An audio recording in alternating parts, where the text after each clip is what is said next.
ارے دوستو، بہت عرصہ پہلے کی بات ہے کہ کسی گاؤں میں دو دوست رہا کرتے تھے۔ ایک کا نام ابراہیم اور دوسرے کا نام سلطان تھا۔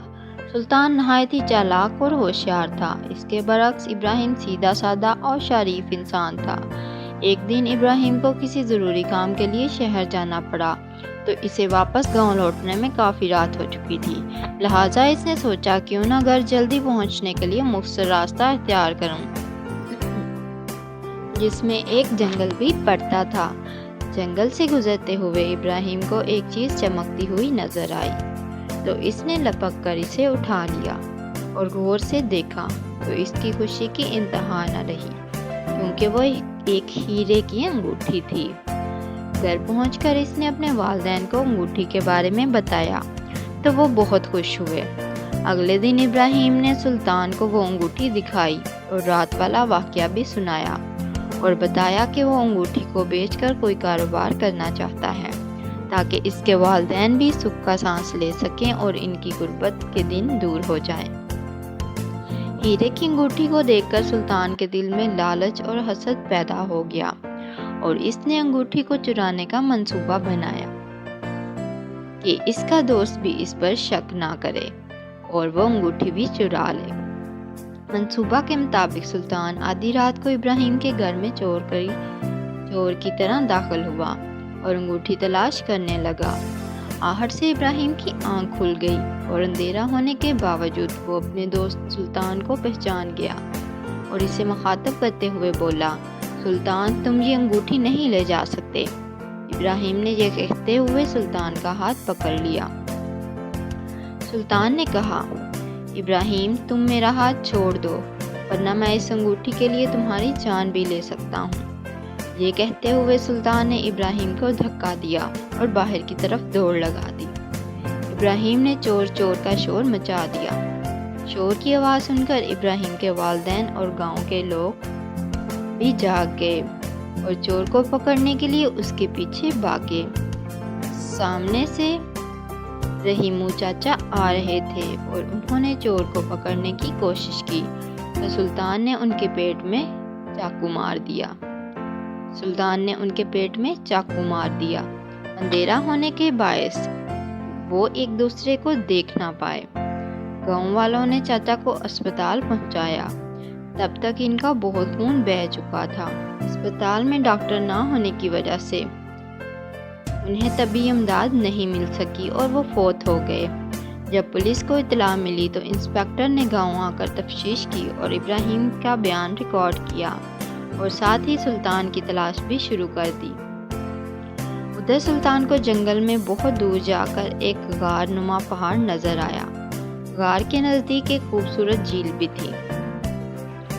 سلطان نے سوچا کہ چھپنے کے لیے یہ جگہ اچھی ہے، اور وہ یہ سوچتا ہوا غار میں داخل ہو گیا تو اسے چند آدمی باتیں کرتے ہوئے نظر آئے۔ پہلے وہ بہت ڈرا لیکن پھر ہمت کر کے آگے بڑھا۔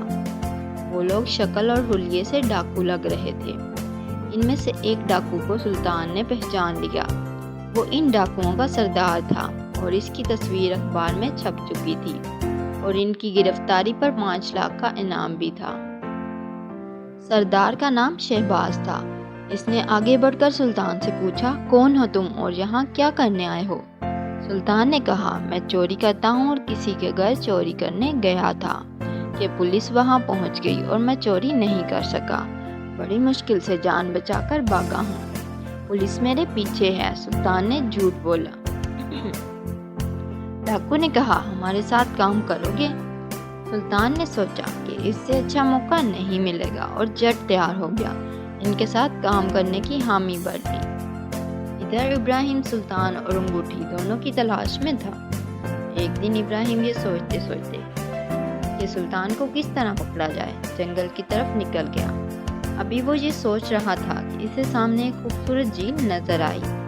اس نے اس سے پہلے اتنی خوبصورت جھیل نہیں دیکھی تھی۔ ابراہیم نے سوچا کیوں نہ اس میں نہایا جائے۔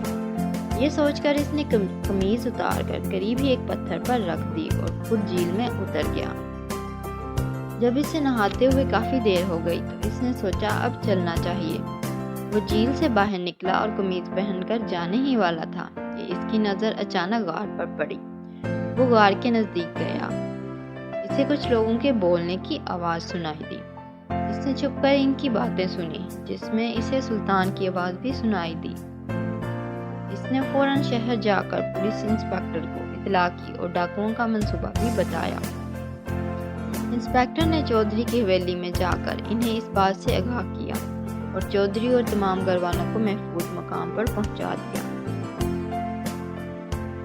اس کے بعد انسپکٹر نے تمام پولیس فورس کو حویلی میں ادھر ادھر چھپا دیا۔ رات کے تقریباً 2 بجے ڈاکوؤں کا سردار، 2-3 ڈاکو اور سلطان حویلی میں داخل ہوئے۔ ابھی وہ سامان سمیٹ ہی رہے تھے کہ انسپکٹر اور پولیس والوں نے انہیں چاروں جانب سے گھیرے میں لے لیا اور فوراً گرفتار کر لیا۔ انسپکٹر نے ابراہیم کو تھانے بلا کر انعام کی رقم اور ہیرے کی انگوٹھی اس کے حوالے کر دی۔